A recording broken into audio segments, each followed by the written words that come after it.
आई जी बलूचिस्तान खालिद शेख और साबिक DIG CP Ali शेर जखनानी की खसूसी ताउन से और इंचार्ज नाजिया नसीर की तवज्जो की वजह से सिब्बी पुलिस फाउंडेशन में सैकड़ों शहीद और रिटायर्ड पुलिस एहलकारों की बच्चियां हुनर से आरास्ता हो रही हैं, जिसमें सिलाई, कढ़ाई, इंग्लिश लैंग्वेज, कंप्यूटर, तजवीज़ कुरान समेत दीगर शोबे कैंप किए गए हैं।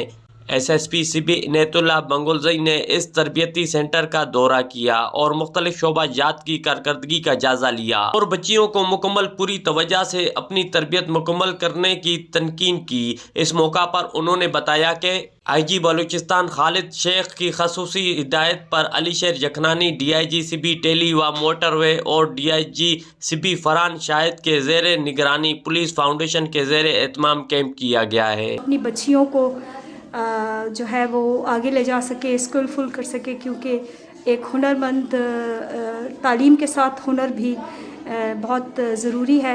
मैंने लैंग्वेज भी यहाँ पे सीखा है, स्टिचिंग का काम सीख रही हूँ, हाफ़ स्टिचिंग हो चुकी है और ब्यूटिशन में भी मेरा इंटरेस्ट है। ब्यूटिशन में भी मैंने काफ़ी कुछ सीख लिया है और यहाँ पे काफ़ी कुछ सिखाया जा रहा है और बहुत अच्छे तरीके से सिखाया जा रहा है। हर एक बच्ची को अलग अलग बिठा कर और बहुत प्यार से बताया जा रहा है ताकि तरीका सिखाई जाती है और बहुत अच्छे से सिखाया जा रहा है। इसका मकसद पुलिस के शोधा और रिटायर्ड मुलाजमीन की बच्चियों को हुनर सिखाकर इस काबिल बनाना है कि वो बाइज्जत रोजी कमाने के काबिल बन सके और इनमें खुद एतमादी पैदा हो। इदारे में बच्चियों को फनी तरबियत के साथ साथ इंग्लिश लैंग्वेज और तजवीज़ कुरान की क्लासेस मुहैया की गई हैं और इस इदारे से सैकड़ों बच्चियां मुस्तफीद हो रही हैं। कैमरा टीम के साथ रिपोर्टर ज़हूर मक्सी, साथी रिपोर्टर यार अली के साथ वश न्यूज़ सिबी।